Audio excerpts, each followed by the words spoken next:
الحمد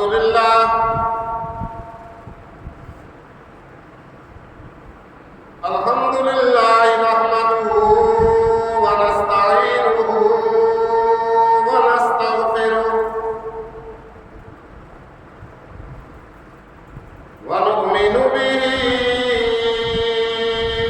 ونتوكل عليه ونعوذ بالله من شرور أنفسنا ومن سيئات أعمالنا من يهده الله فلا مضل له ومن يضلله فلا هادي له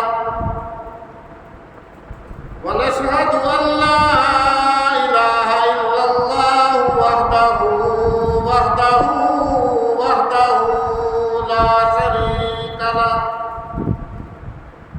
وحده لا شريك له ولا ضد له ولا ند له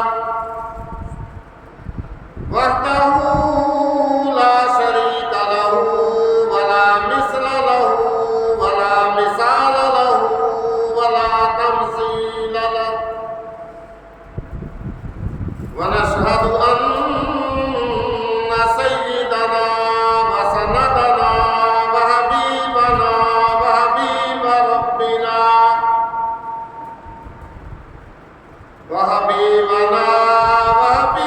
ربنا وطبيبنا وطبيب قلوبنا ومولانا محمد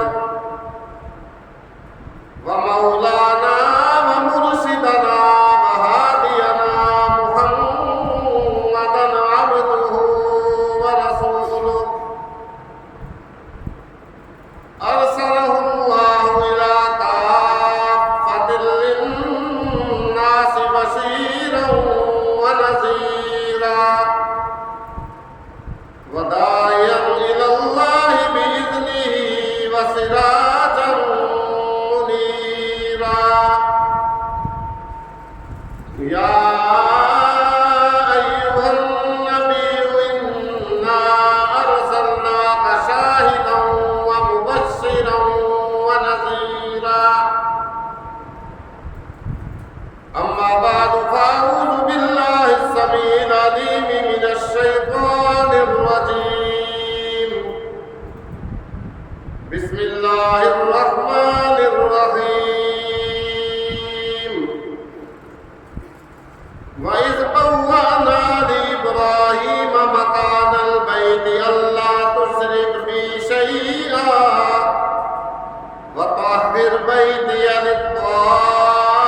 للطائفين والقائمين والركع السجود وأذن في الناس بالحج يأتوك رجالا وعلى كل ضامر يأتين من كل فج عميق صدق الله مولانا العظيم وبلغنا رسوله النبي الكريم ونحن على ذلك من الشاهدين والشاكرين والحمد لله رب العالمين ربنا تقبل منا إنك أنت السميع العليم وتب علينا إنك أنت التواب الرحيم شوق اور محبت سے درود پاک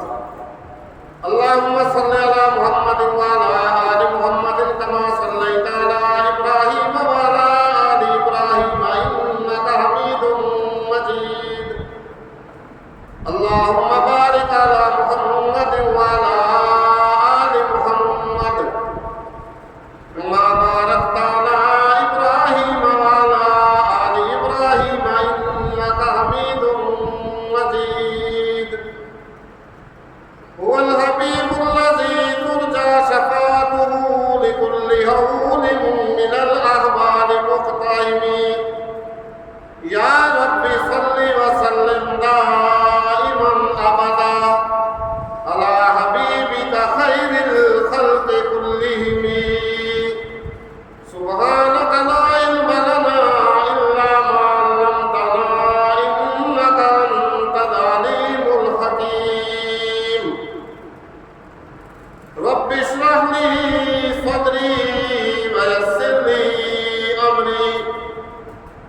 واحلل عقدة من لساني يفقهوا قولي اللهم رب زدني علما اللهم رب زدني علما اللهم رب زدنا علما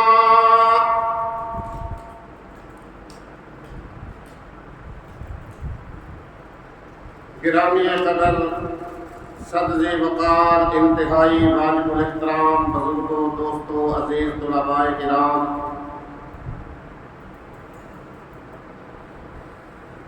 جیسا کہ آپ حضرات کو معلوم ہے ماہ ذی الحج جو ہے یہ عنقریب اختتام پذیر ہے۔ آج اس کا آخری اور الوداعی جمعہ المبارک ہے۔ اس مہینہ کے اندر میں نے آپ سے گزشتہ جمعہ المبارک سے پیوستہ جمعہ پہ عرض کیا تھا، عالم اسلام کے مسلمان دو اہم عبادات جو ہے وہ سر انجام دیتے ہیں۔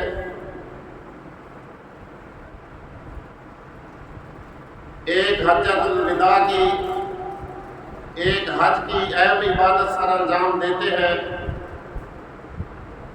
اور دوسرا قربانی کا اہم فریضہ سر انجام دیتے ہیں جو سیدنا ابراہیم علیہ السلام کی سنت مبارکہ ہے۔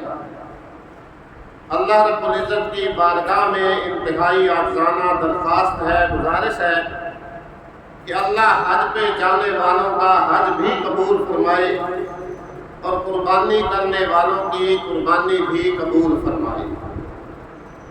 اس معاملہ میں ہم گناہگار مسلمانوں سے جو کمی کوتاہی واقع ہو گئی ہو، اللہ اس سے نظر انداز فرمائے۔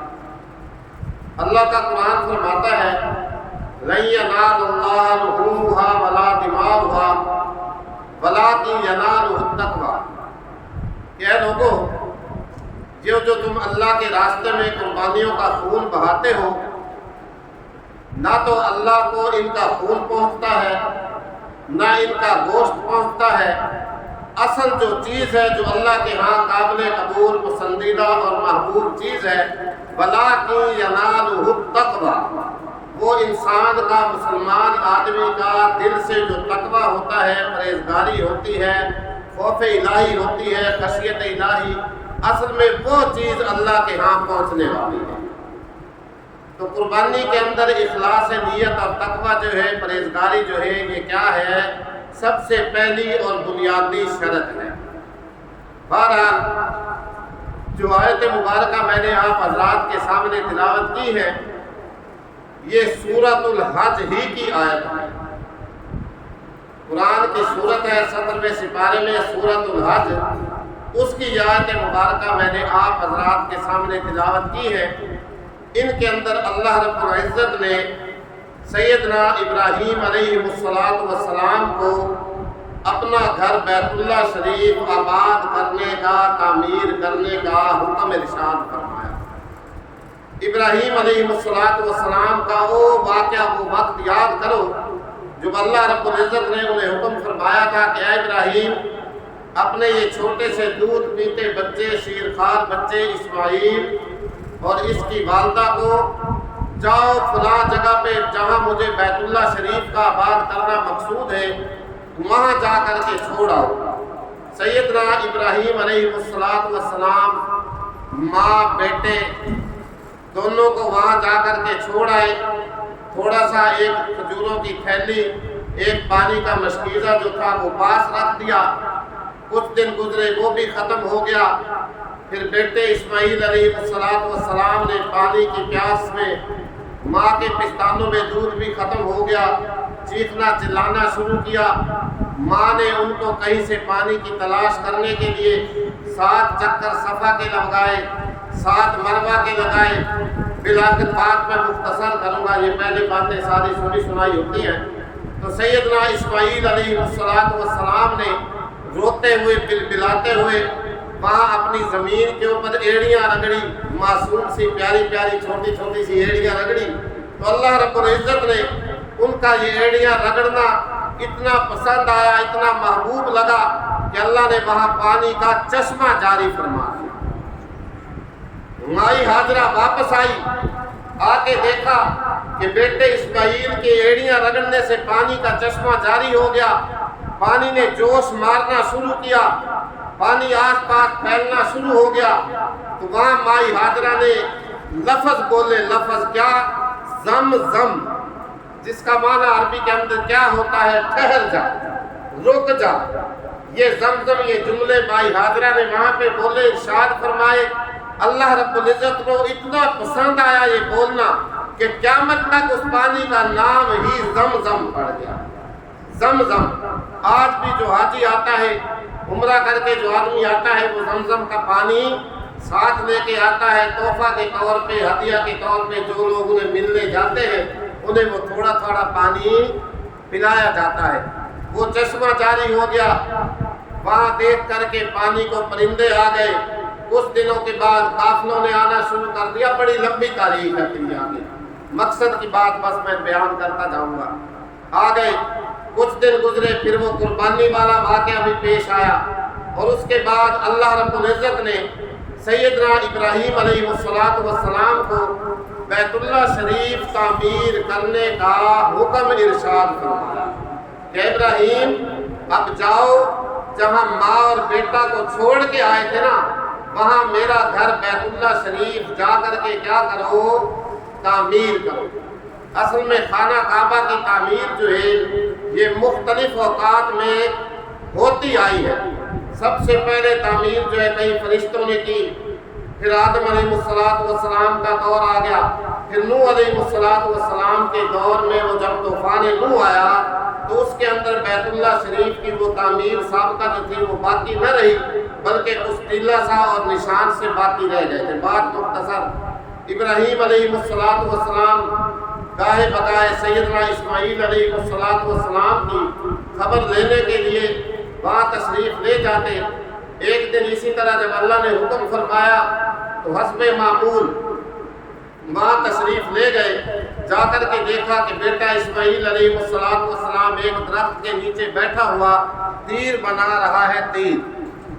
تو اس وقت سیدنا ابراہیم علیہ السلام نے اپنے بیٹے اسماعیل سے فرمایا کہ اے میرے بیٹے، کیا تم ایک کام کے اندر میری مدد کرو گے؟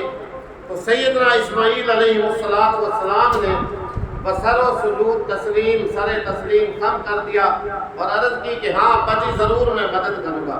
تو پھر جو تھا ابراہیم علیہ السلام نے وہ جو ٹیلا بیت اللہ شریف کی سابقہ کچھ بنیادیں وہاں جہاں پہ باقی تھی اس جگہ پہ اشارہ کیا کہ اللہ رب العزت نے یہاں مجھے اپنا گھر بیت اللہ شریف تعمیر کرنے کا حکم فرمایا ہے۔ چنانچہ دونوں باپ اور بیٹے نے مل کر کے وہاں سے وہ ریت ٹیلا وغیرہ دور کیا تو نیچے سے بیت اللہ شریف کی بنیادیں جو تھی وہ کیا ہو گیا؟ سامنے آ گئی۔ بیت اللہ شریف کی تعمیر شروع کر دی۔ باپ نے مستری کے فرائض سر انجام دیے اور بیٹے نے مزدور کے فرائض سر انجام دیے۔ دونوں باپ اور بیٹے نے مل کر کے بیت اللہ شریف جو تھا وہ تعمیر کر دیا۔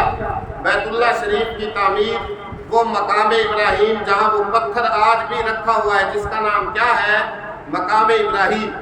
اصل میں یہ وہ پتھر ہے جس کے اوپر کھڑے ہو کر کے سیدنا ابراہیم علیہ السلام نے بیت اللہ شریف کی تعمیر کی تھی، اور اس پتھر کا یہ معجزہ تھا حضرت ابراہیم علیہ السلام کا۔ جب کام اونچائی پہ جاتا تو یہ پتھر خود بخود اونچا ہو جایا کرتا، اور جب نیچے کام کرنے کی نوبت آتی یہ پتھر خود بخود نیچے ہو جایا کرتا تھا۔ لفٹ کا کام، توازے کا کام اس پتھر نے لیا۔ آج بھی اس کا نام مقام ابراہیم ہے، جہاں حاجی اور عمرہ کرنے والے لوگ جب 7 چکر طواف کے پورے کر لیتے ہیں اس مقام ابراہیم کے پاس کھڑے ہو کر کے 2 رکعت نفل کیا کرتے ہیں؟ ادا کرتے ہیں، جس کے بارے میں اللہ کے پیغمبر صلی اللہ علیہ وسلم نے وَاتَّخِذُوا مِن مَّقَامِ إِبْرَاهِيمَ مُصَلًّى، کہ اس مقام ابراہیم کو جائے نماز بناؤ، یہاں نماز ادا کرو۔ یہ تعمیر ہوئی۔ اب بیت اللہ شریف کی تعمیر کا کام جو تھا بہت بڑا کام تھا، اللہ کا گھر تعمیر کرنا کوئی معمولی بات نہیں ہوتی۔ اب ہو سکتا تھا کہ ذہن کے اندر کوئی عجب آ جائے، کوئی تکبر آ جائے، کوئی متکبرانہ بات کہ میں نے تو بہت بڑا کام میں نے تو کیا ہے، لیکن وہاں کیا ہوا؟ اللہ کے پیغمبر کی عاجزی اور انکساری دیکھیے۔ قرآن کا پہلا سپارہ پڑھ کر کے دیکھیے، اللہ فرماتا ہے وَإِذْ يَرْفَعُ إِبْرَاهِيمُ الْقَوَاعِدَ مِنَ الْبَيْتِ وَإِسْمَاعِيلُ۔ اور لوگوں وہ موقع یاد کرو، وہ وقت یاد کرو جب دونوں باپ اور بیٹا بیت اللہ شریف کی تعمیر اٹھا رہے تھے، بنیادیں اٹھا رہے تھے، بیت اللہ شریف کو تعمیر کر رہے تھے، اور اللہ سے عرض کیا کر رہے تھے؟ گڑ گڑا بھی رہے تھے، عاجزی کر رہے تھے، یا اللہ جی تیرے گھر کو تعمیر کرنا بہت بڑا کام، لیکن کہیں ہمارے دل کے اندر عجب نہ آ جائے، تکبر نہ آ جائے، لہذا یا اللہ تیری بارگاہ میں ہم دونوں باپ بیٹا عرض کر رہے ہیں، ربنا ربنا ربنا۔ بولو ابراہیم علیہ السلام نے کس کو پکارا؟ اسماعیل نے کس کو پکارا؟ نوح نے کس کو پکارا؟ آدم نے کس کو پکارا؟ یونس نے مچھلی کے پیٹ کے اندر کسے یاد کیا؟ ابراہیم نے آگ کے اندر کس کو پکارا؟ موسیٰ علیہ السلام نے دریاؤں کی موج میں کس کو پکارا؟ سارے پیغمبر کسے پکارتے آئے؟ قرآن پڑھ کر کے دیکھیے، ربنا ربنا ربنا، اے ہمارے رب، اے ہمارے پروردگار، اے ہمیں پالنے والے، اے ہماری پرورش کرنے والے، اے ہماری تربیت کرنے والے، اے ہمیں رزق اور روزی دینے والے، اے ہمارے نفع نقصان کے مالک۔ 1,24,000 کم و بیش انبیاء علیہ السلام دنیا میں تشریف لائے، بولو سارے کس کو پکارتے آئے؟ اللہ۔ ہر تنگی میں، ہر مشکل میں، ہر پریشانی میں، بولو انہوں نے کس کو پکارا؟ اللہ ہمیں بھی اپنا یہ عقیدہ پختہ کرنے کی توفیق عطا فرمائے۔ بولو ہر چیز کا نفع دینے والا کون؟ نقصان دینے والا کون؟ بیٹے بیٹیاں دینے والا کون؟ دونوں سے محروم رکھنے والا کون؟ اللہ۔ بس یہ عقیدہ بنا لے کہ ہماری چھوٹی سے چھوٹی بات کا بھی اللہ ہی مالک ہے، جو بھی مانگے اپنے اللہ کو یاد کرے، اللہ سے مانگے، بات لمبی ہو جائے گی۔ دونوں باپ بیٹا ابراہیم علیہ السلام اور بیٹا اسماعیل علیہ السلام بیت اللہ کی تعمیر کرتے کرتے اللہ کو پکار رہے ہیں، یا اللہ یہ ہماری خدمت، یہ بیت اللہ کی تعمیر والا معاملہ، ربنا تقبل منا انک انت السمیع العلیم۔ یا اللہ ہم سے یہ ہماری خدمت اپنے دربار میں قبول فرما۔ کتنی عاجزی، کتنے انکساری۔ پیغمبر کی قبولیت ہونے میں کسی کو شک ہو سکتا ہے؟ نہیں، لیکن پیغمبر کی عاجزی دیکھیے، انکساری دیکھیے، اس کے باوجود اللہ کے دربار میں گڑ گڑا کے دونوں باپ بیٹا عرض کر رہے ہیں۔ اللہ ہمیں بھی اپنے سے مانگنے کی توفیق عطا فرمائے۔ بات مختصر، بیت اللہ شریف تعمیر ہو گیا۔ اللہ رب العزت فرماتا ہے، جو آیت میں نے تلاوت کی، وَإِذْ بَوَّأْنَا إِبْرَاهِيمَ مَكَانَ الْبَيْتِ، کہ جب ہم نے اپنے پیغمبر ابراہیم علیہ السلام کو اپنے گھر بیت اللہ شریف کے پاس ٹھکانہ دیا اور انہیں حکم فرمایا، اللہ تشرک بی شیئا، اے ابراہیم میرے ساتھ کسی کو بھی شریک نہ ٹھہرانا، میری ذات میں، میری صفات میں، میرے افعال میں، میرے کاموں میں کسی کو بھی ساتھی اور شریک نہ سمجھنا، اور یہ جو میرا گھر بیت اللہ شریف تعمیر کیا ہے اس کو پاک اور صاف رکھنا، زہری گندگی سے بھی اور باطنی گندگی جو شرک والی کفر والی گندگی ہوتی ہے اس سے بھی پاک اور صاف رکھنا، طواف کرنے والوں کے لیے بھی اور یہاں نماز قائم کرنے والوں کے لیے بھی حکم آ گیا اللہ کی طرف سے۔ اور اللہ نے حکم فرمایا اذن فی الناس بالحج، اے ابراہیم اب لوگوں کے اندر یہ اعلان فرما دیجئے کہ اے لوگوں، اللہ کا گھر بیت اللہ شریف تعمیر ہو گیا ہے، اس کا حج تمہارے اوپر فرض کر دیا گیا ہے، لہذا آؤ اب اس کا حج کرنے کے لیے، اس کا طواف کرنے کے لیے بیت اللہ شریف کی طرف آنا شروع کر دو۔ اللہ اکبر۔ ابراہیم علیہ السلام نے عرض کی یا اللہ، نہ تو آج کل موبائل ہے، نہ لاؤڈ سپیکر ہے، نہ ریڈیو ہے، نہ ٹی وی ہے، نہ ٹیپ ریکارڈ ہے، نہ کوئی وائرس کا سسٹم ہے، یا اللہ میری آواز کہاں تک پہنچے گی؟ یا اللہ میری آواز کہاں تک جائے گی؟ اللہ نے فرمایا ابراہیم آواز لگانا تیرا کام ہے، قیامت تک آنے والے انسانوں کے کانوں تک یہ آواز پہنچا دینا میں اللہ کا کام ہے۔ آواز لگائیے۔ اللہ اکبر۔ روایات میں آتا ہے سیدنا ابراہیم علیہ السلام نے، ایک روایت میں آتا ہے کہ اسے مقام ابراہیم اس پتھر کے اوپر کھڑے ہو کر کے آواز لگائی، اعلان فرمایا۔ اور ایک روایت میں آتا ہے کہ جبل ابی قبیس جو پہاڑ ہے مکہ المکرمہ کے اندر قریب ہی، اس کے اوپر چڑھ کر کے ابراہیم علیہ السلام نے آواز لگائی، وَأَذِّنْ فِي النَّاسِ، کہ لوگوں آؤ بیت اللہ کا حج کرنے کے لیے آؤ۔ روایات میں آتا ہے کہ جن جن لوگوں نے ابراہیم علیہ السلام کی وہ آواز سنی، زندہ لوگ جو اس وقت موجود تھے ان کے کانوں تک تو پہنچی تھی۔ اللہ رب العزت نے یہ آواز جو لوگ ابھی تک دنیا میں نہیں آئے تھے، قیامت تک جن روحوں نے آنا تھا ان کے کانوں تک عالم ارواح میں بھی اللہ نے اس آواز کو پہنچایا۔ اور روایات میں آتا ہے جن جن لوگوں نے اس آواز پہ، جن جن کی روحوں نے لبیک اللہم لبیک لبیک اللہم لبیک پکارا، قیامت تک جنہوں نے بھی یہ لبیک کہا تھا وہ ضرور حج اور عمرہ کرنے کے لیے جائیں گے۔ اللہ ہمیں بھی جانے کی توفیق عطا فرمائے۔ بہرحال یہ دور، یہ سلسلہ یوں چلتا رہا، دور آ گیا آپ علیہ السلام کا۔ اللہ کے نبی صلی اللہ علیہ وآلہ وسلم کی پیدائش مبارکہ ہوئی مکہ المکرمہ کے اندر، 40 سالہ زندگی گزری، نبوت مل گئی۔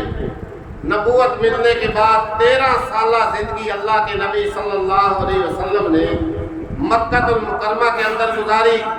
مشرکین مکہ نے، قریش مکہ نے آپ کو ستانے کی حد کر دی، بالکل بڑی تکلیفیں پہنچائی، بڑا پریشان کیا۔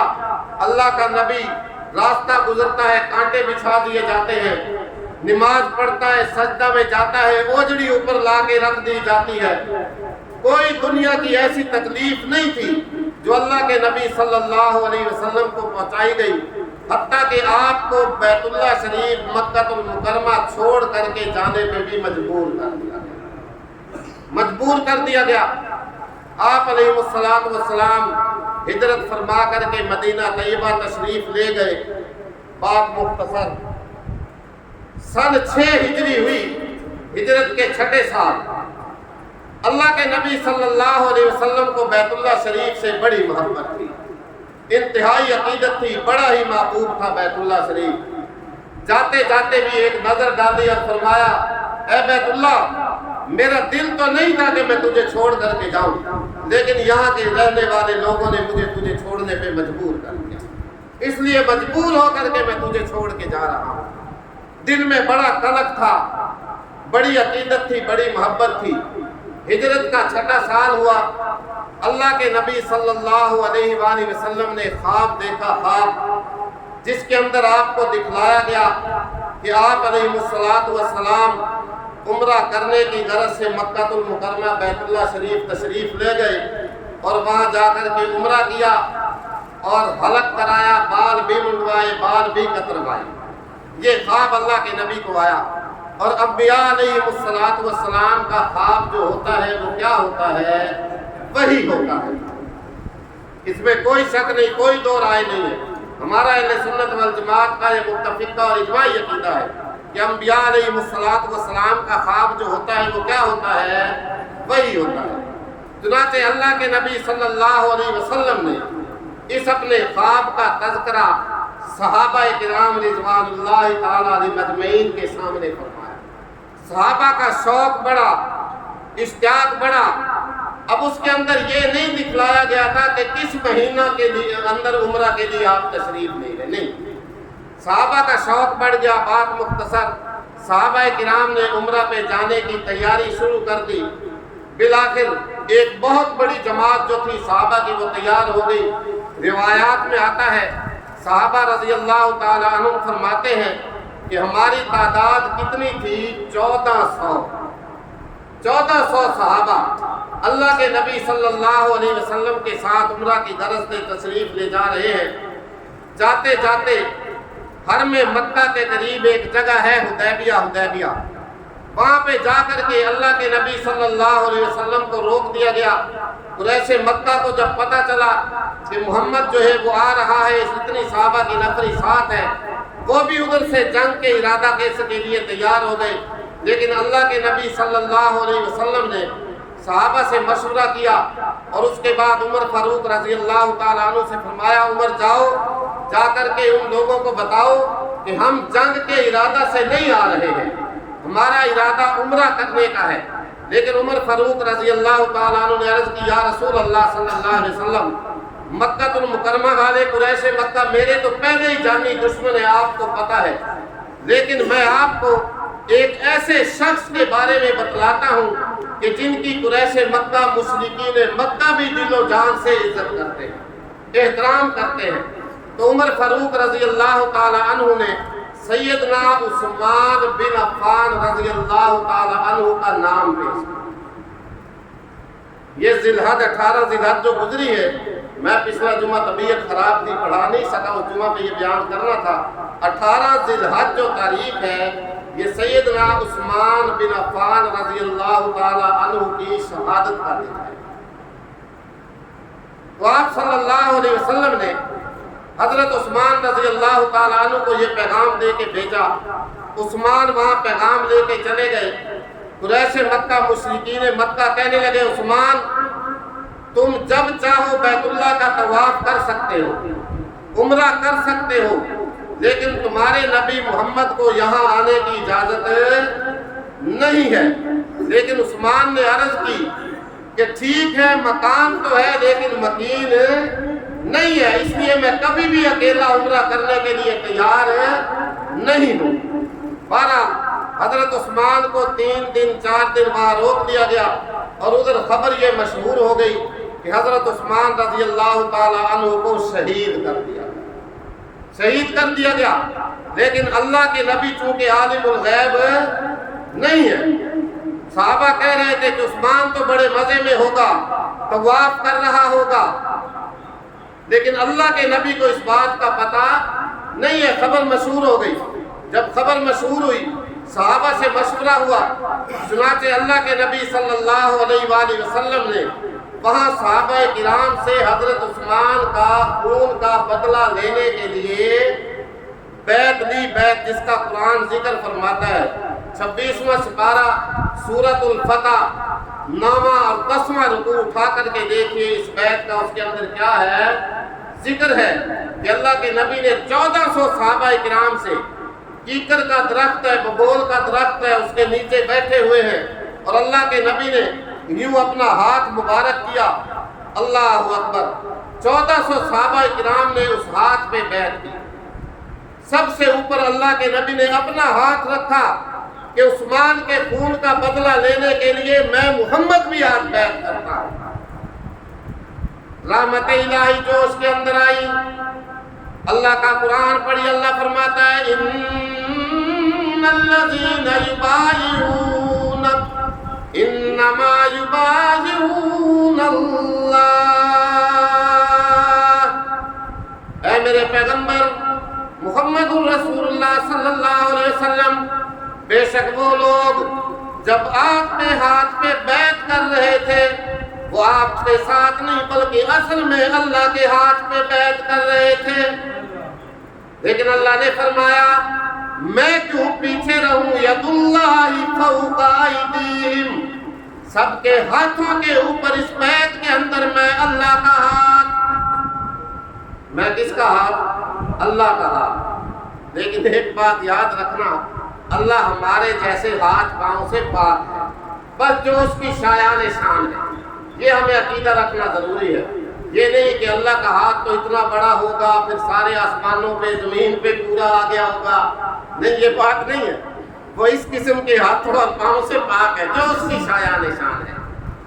اللہ رب العزت کو یہ بیعت کرنا 1400 صحابہ کرام کا اتنا پسند آیا کہ رب ذوالجلال نے ان سارے صحابہ کرام کو جنہوں نے اللہ کے پیغمبر کے، اللہ کے نبی کے ہاتھ پہ ببول کے کیکر کے درخت کے نیچے بیعت کی، سب کو دنیا ہی کے اندر جنت کی خوشخبری سنائی۔ اگلا رکوع پڑھ کر کے دیکھیے، اللہ فرماتا ہے لَقَدْ رَضِيَ اللَّهُ عَنِ الْمُؤْمِنِينَ۔ ماشاءاللہ یہ قاری صاحب کتنے میرے شاگرد حفاظ کرام بیٹھے ہوئے ہیں، ایک پڑھا کر کے دیکھیے اور سر دھنیے۔ اللہ نے دنیا ہی کے اندر خوشخبری سنائی، جنت کا کامیابی کا سرٹیفکیٹ، ڈپلوما اور سند عطا فرمائی۔ لَقَدْ رَضِيَ اللَّهُ عَنِ الْمُؤْمِنِينَ، پکی بات ہے کہ اللہ راضی ہو گیا ان مومنوں سے۔ بولو بھائی، اس کے مخاطب کون لوگ تھے؟ یا جب نازل ہوئی کون لوگ اس کے مخاطب تھے؟ صحابہ کرام رضوان اللہ تعالی علیہم اجمعین۔ اذ یبایعونک تحت الشجرہ، اے میرے پیغمبر، اللہ راضی ہو گیا ان 1400 مومنین سے جب وہ آپ کے ہاتھ کے اوپر اس کیکر کے درخت کے نیچے بیعت کر رہے تھے۔ عثمان کے خون کا بدلہ چکانے کی یہ بیعت اللہ کو اتنی پسند آئی کہ قیامت کے اندر بھی رب ذوالجلال نے اس کا ذکر فرمایا۔ عثمان جامع القرآن ہے، یہ جو آج قرآن ہمارے ہاتھوں میں موجود ہے، یہ سیدنا عثمان بن عفان رضی اللہ تعالی عنہ کا جمع کرتا قرآن ہے۔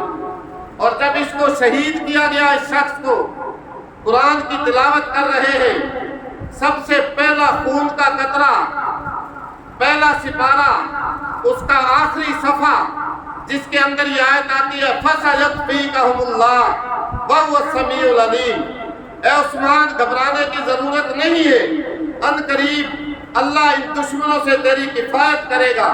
سب سے پہلا عثمان کے خون کا قطرہ جو تھا وہ اس آیت کے اوپر لگا۔ عثمان وہ شخص ہے جو ذوالنورین کہلایا، جس کے نکاح کے اندر پیغمبر اسلام حضرت محمد رسول اللہ صلی اللہ علیہ وسلم کی 2 بیٹیاں یکے بعد دیگرے نکاح میں آئی۔ جب دوسری بیٹی کا بھی انتقال ہوا تو اللہ کے نبی نے وہاں کھڑے ہو کے فرمایا کہ اگر میں محمد کی 40 بیٹیاں بھی ہوتی تو یکے بعد دیگرے میں عثمان کے نکاح میں دیتا چلا جاتا۔ ایک موقع آیا، اللہ کے نبی تشریف فرمائے، پنڈلی مبارک سے کپڑا ہٹا ہوا ہے، ابو بکر آئے، عمر آئے اور صحابہ آئے، اللہ کے نبی نے کوئی حرکت نہیں کی۔ پتہ چلا عثمان دروازے سے اندر داخل ہونا چاہتا ہے۔ اللہ کے نبی نے دیکھا عثمان آ رہا ہے، اللہ کے نبی اٹھ کر کے بیٹھ گئے، پنڈلی مبارک پہ کپڑا ٹھیک کیا، پنڈلی کو ڈھانپا۔ صحابہ نے عرض کیا یا رسول اللہ، پہلے تو آپ نے یہ چیز نہیں کی۔ اللہ کے نبی صلی اللہ علیہ وسلم نے فرمایا جس عثمان سے آسمان کے فرشتے بھی حیا کرتے ہو، میں محمد اس سے حیا کیوں نہ کرتا۔ یہ قرآن عثمان کا جمع کرتا قرآن ہے، جس کی حفاظت کا ذمہ قیامت تک اللہ رب العزت نے لیا ہے۔ فرمایا اِنَّا نَحْنُ نَزَّلْنَا الذِّكْرَ وَإِنَّا لَهُ لَحَافِظُونَ، کہ ہم ہی اس کو اتارنے والے ہیں اور میں ہی اس کی حفاظت کرنے والا ہوں۔ انشاءاللہ یہ اللہ کے نبی کا وہ معجزہ ہے۔ اللہ نے بہت سارے معجزات عطا فرمائے، لیکن 2 معجزے ہمارے پیغمبر کے ایسے ہیں جو حدیث میں آتا ہے کہ قیامت تک زندہ رہیں گے، ان کو کوئی بھی مٹا نہیں سکے گا۔ جن میں سے ایک یہ قرآن مقدس والا معجزہ ہے، یہ انشاءاللہ قیامت تک زندہ رہے گا۔ سویڈن کا لانتی ملون کیا، اس کا باپ بھی آ جائے قرآن کو نہیں مٹا سکے گا۔ یہ تو بزدل لوگ ہیں، بزدل لوگ۔ ایک واقعہ سنا کے ایمان کی تازگی کے لیے بات ختم کرتا ہوں، وقت آپ کا زیادہ ہو گیا ہے۔ ہندوستان کی بات ہے، ہندوستان کی۔ دلی کے اندر عیسائی فنڈر پادری ملعون نے ایک دفعہ دعویٰ کیا، دلی کے چوک کے اندر اس نے آگ جلائی اور دعویٰ یہ کیا کہ مسلمانوں، تم کہتے ہو ہمارا قرآن سچا ہے، ہمارا مذہب اسلام سچا ہے، آؤ تم بھی آؤ، اپنی کتاب قرآن کو سینے سے لگاؤ، سینے سے نہ لگاؤ بلکہ تم بھی آؤ، اپنی کتاب قرآن کو آگ میں پھینکو، اور میں بھی اپنی کتاب کو آگ میں پھینکتا ہوں۔ جس کی کتاب صحیح سلامت بچ گئی وہ مذہب سچا، وہ دین سچا، اور جس کی کتاب کو قرآن آگ نے جلا کر کے راکھ کر دیا وہ مذہب جھوٹا۔ اب فنڈر پادری جو تھا وہ اپنی کتاب پہ مصالحہ لگا کے لے کے آیا تھا جس کے اوپر آگ اثر نہیں کرتی۔ چنانچہ ہندوستان کے ایک نوجوان نے، دلی کے ایک نوجوان نے یہ بات سنی، دوڑتا ہوا گیا فتح پور دہلی کی جامع مسجد کے اندر، اور جہاں شیخ الحدیث حضرت مولانا عبدالحق محدث دہلوی رحمت اللہ علیہ حدیث کا سبق پڑھا رہے ہیں۔ نوجوان گیا بڑا پریشان ہے، کہنے لگا حضرت جی سبق چھوڑو، میری ایک بات سنو، بڑا غضب ہو گیا ہے، بڑا قہر ہو گیا ہے۔ کیا ہوا بھائی؟ چلو میرے ساتھ وہ دیکھو۔ فنڈر پادری جو ہے وہ وہاں دعویٰ کر رہا ہے کہ قرآن بھی آگ میں ڈالتے ہیں، ہماری کتاب بھی آگ میں پھینکتے ہیں، جو صحیح سلامت بچ گئی وہ مذہب سچا ہے، وہ دین سچا ہے، اور جس کی کتاب کو آگ نے جلا دیا وہ مذہب جھوٹا، وہ دین جھوٹا۔ حضرت شیخ الحدیث حضرت مولانا شیخ الحق محدث دہلوی رحمت اللہ علیہ اٹھے اور تشریف لے گئے، جوتے پہننے لگے، لیکن نوجوان کہتا ہے حضرت جی قرآن تو ساتھ لے لیں، قرآن تو ساتھ لے لیں۔ حضرت نے فرمایا نہیں بھائی، چلو بغیر قرآن کے ہی کام بن جائے گا۔ جا کر کے مجمع کے اندر پہنچے، دہلی کا چوک ہے، آگ جلی ہوئی ہے، مسلمان بیچارے پریشان کھڑے ہوئے ہیں، فنڈر پادری بار بار کود رہا ہے، اچھل رہا ہے، دعویٰ کر رہا ہے کہ آؤ مسلمانوں لے آؤ اپنی کتاب ہماری کتاب کے مقابلہ میں۔ چنانچہ عبدالحق محدث دہلوی رحمت اللہ علیہ وہاں پہنچے، جا کر کے اس کے سینہ پہ ہاتھ مارا، اور میرے ساتھ میری آنکھوں میں آنکھ ملا کے بات کرو، کیا کہتے ہو؟ کہنے لگے آؤ کتاب کو پھینکو، قرآن کو پھینکو۔ کہنے لگے نہیں ایسا نہیں ہوگا، قرآن کو آگ میں پھینکنا قرآن کی توہین ہے، انجیل تمہاری کتاب ہے، ہم انجیل کو قرآنی آسمانی کتاب مانتے ہیں، پیغمبر پہ نازل شدہ کتاب مانتے ہیں، اس کو آگ میں پھینکنا اس کی توہین ہے، لہذا نہیں، تم بھی کتاب ایک طرف رکھو، میں بھی کتاب ایک طرف رکھتا ہوں، دونوں اس آگ کے اندر چھلانگ لگاتے ہیں، دونوں اس آگ میں آؤ چھلانگ لگاتے ہیں، تم بھی چھلانگ لگاؤ، میں بھی اس آگ میں چھلانگ لگاتا ہوں۔ کتابوں کو آگ میں پھینکنا یہ تو کتاب کی توہین ہے۔ فنڈر پادری جو تھا سمجھ گیا کہ کتاب پہ تو میں نے مصالحہ لگا لیا تھا، اس لیے آگ اس پہ اثر نہیں کرے گی، لیکن میں اگر آگ میں جاؤں تو آگ مجھے جلا دے گی۔ جب یہ بات عبدالحق محدث دہلوی رحمت اللہ علیہ نے فرمائی، فنڈر پادری جو تھا وہاں سے دوڑ گیا اور بھاگ گیا، دوڑ لگائی، بھاگ گیا۔ مسلمانوں نے تالی بجائی، مسلمان جو تھے ان کا مذہب سچا ثابت ہو گیا اور اسلام جو تھا وہ سچا ثابت ہو گیا۔ اللہ عمل کی توفیق عطا فرمائے۔ وآخر دعوانا الحمدللہ رب العالمین۔